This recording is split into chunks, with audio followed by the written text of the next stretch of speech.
September 15th is International Dot Day, and it's a day that celebrates this book, The Dot by Peter Reynolds, and it also celebrates our creativity. So let's read this book and find out what it's all about. The Dot by Peter Reynolds, and it was published by Candlewick Books. The Dot. Art class was over, but Vashti sat glued to her chair. Her paper was empty. She couldn't draw anything. Vashti's teacher leaned over the blank paper. "Ah," she said, "a polar bear in a storm. In a snowstorm," she said. "Very funny," said Vashti. "I just can't draw." The teacher smiled. "Just make a mark and see where it takes you." So Vashti grabbed a marker and she gave the paper a good strong jab. "There," she said. The teacher picked up the paper and studied it carefully. She said. Then she pushed the paper towards Vashti and said quietly, "Now sign it." Vashti thought for a moment. "Well, maybe I can't draw, but I can sign my name." So she signed her name on her dot. The next week, when Vashti walked into art class, she was surprised to see what was hanging above her teacher's desk. It was the little dot she had drawn, her dot, all framed in swirly gold.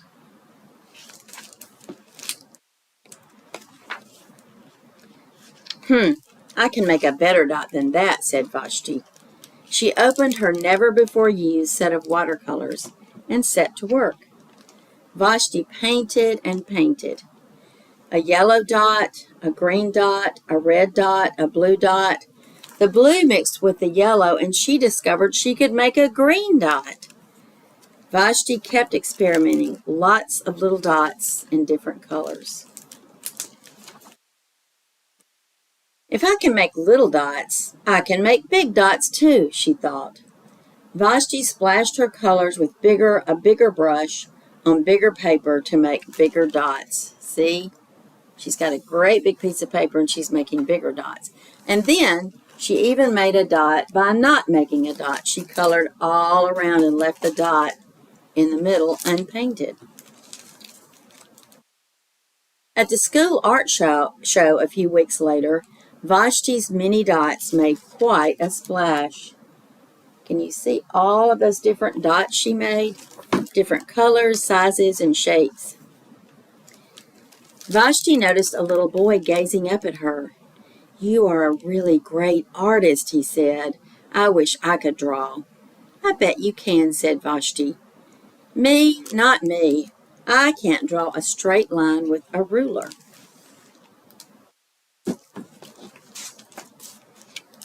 Vashti smiled. She handed the little boy a blank sheet of paper. "Show me," she said. The boy's pencil shook and he drew his line. Vashti stared at the little boy's squiggle and then she said, what do you think she's going to say? "Please sign it."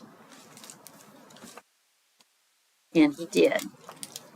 So this book is about the power of creativity. Even if you can only draw a dot or a squiggly line, you can be creative.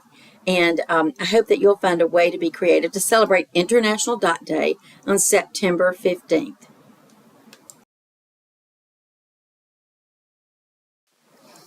To celebrate Dot Day, we have out this fun craft, creative thing that you can do. We'll have it out at Coffeyville Public Library through Wednesday the 18th. You can stop by. It's a drop-in craft, and you can stop by and make this anytime you want to. We have all different kinds of papers, different sizes of circles that you can draw and create your own. And this one is made by Miss Christie, and she signed it down here on the bottom. So we hope that we invite you to stop by. All ages are welcome to come and create dot art in celebration of Dot Day.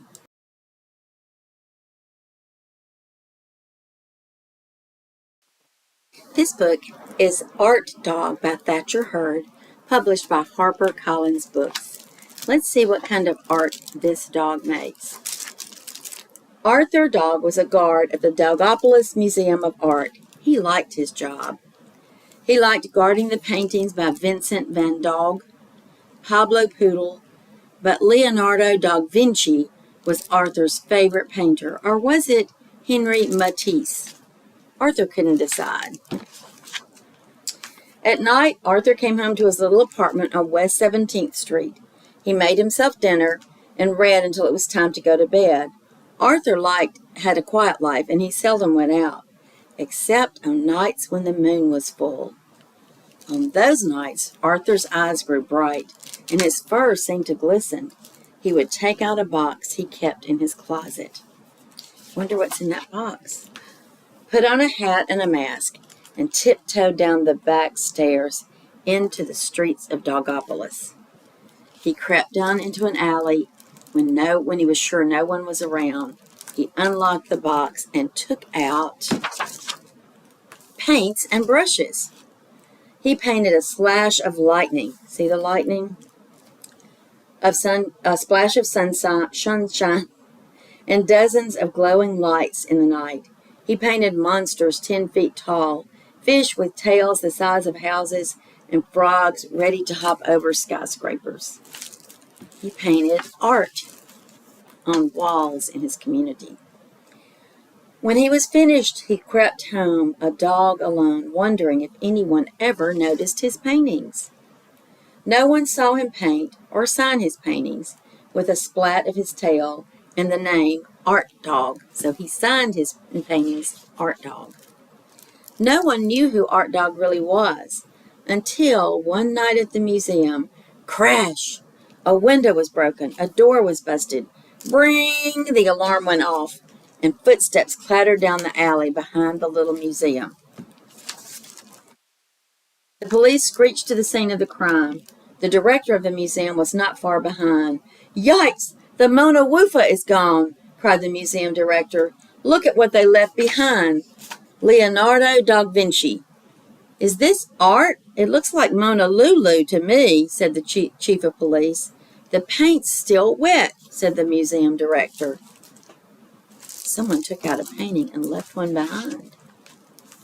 Find me the culprit, barked the chief of police. They nabbed the first dog they found in the alley. His eyes had a certain glow to them.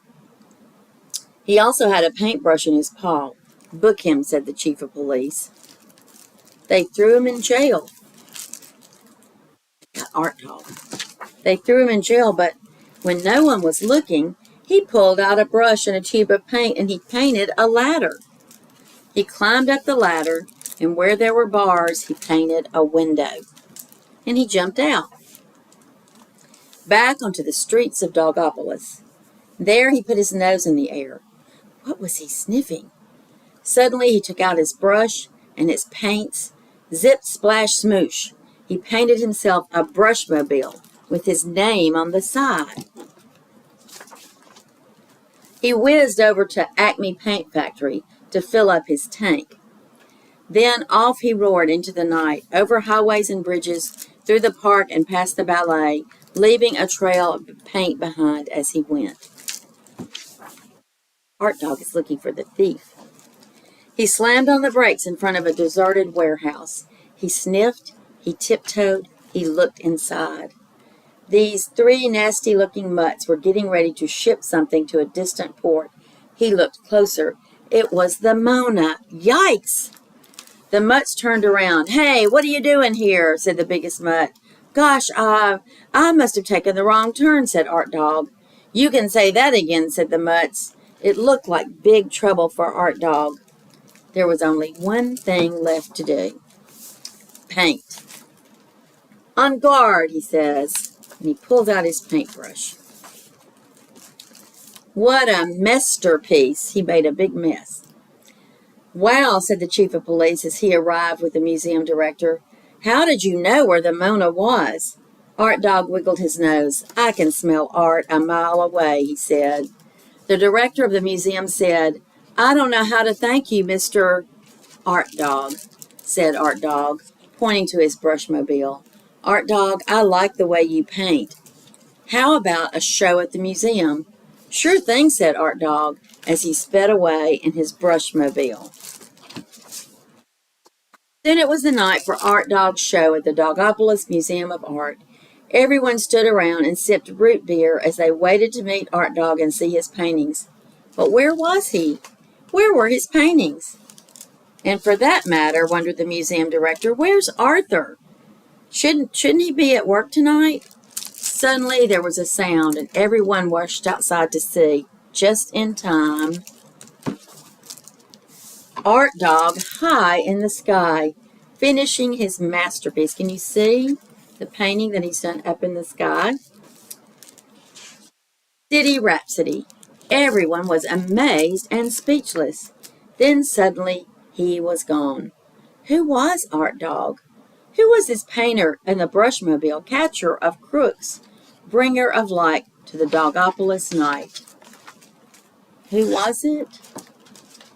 You know.